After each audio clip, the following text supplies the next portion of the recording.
इस लड़के को बिल्कुल भी पता नहीं चला वो आर्मर असल में जिंदा था। जैक कुछ रिएक्ट भी नहीं कर पाया, वो उसमें ऐसे लिपट गया जैसे कोई जानवर हो। जैक ने जितनी भी कोशिश की वो उसे हटा नहीं पाया जब तक आर्मर ने उसके पूरे शरीर को निगल नहीं लिया।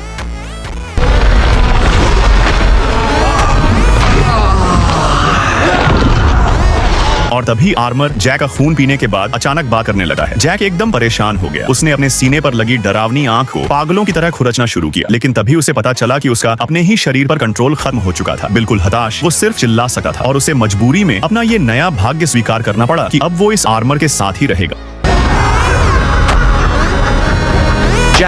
जैक ने कभी नहीं सोचा था कि आगे जाकर ये आर्मर, जो देखने में बिल्कुल खतरनाक लगता है, एक दिन उसकी जान बचाएगा। आर्मर के साथ वो एक खतरनाक सफर पर निकल पड़ता है। रास्ते में उसे एक मजबूर लड़की मिलती है, लेकिन जब वो रात में आराम कर रहे होते हैं तभी कुछ निर्दयी डाकू चुपके से आकर उन्हें घेर लेते हैं। उस नाजुक पल में नेक दिल जैक एक सेकंड भी नहीं सोचता। वो लड़की को अपने पीछे खींच लेता है उसे बचाने के लिए। उसने मान लिया था कि अब उसकी जान जाने वाली है, लेकिन अगले ही पल कुछ अजीब हो जाता है।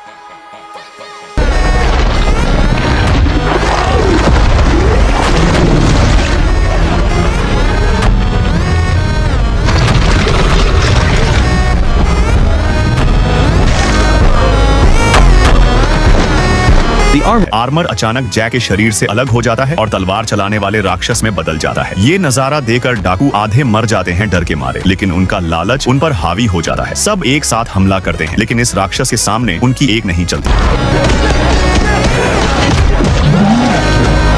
पल भर में सिर्फ एक डाकू बचा रहता है खड़ा हुआ। जब राक्षस उसे खत्म करने ही वाला होता है, जैक तुरंत चिल्लाता है उसे रुकने के लिए। उस थोड़ी देर की हिचकिचाहट की वजह से डाकू को भागने का मौका मिल जाता है, लेकिन जैक की इस हरकत से राक्षस बिल्कुल गुस्सा हो जाता है।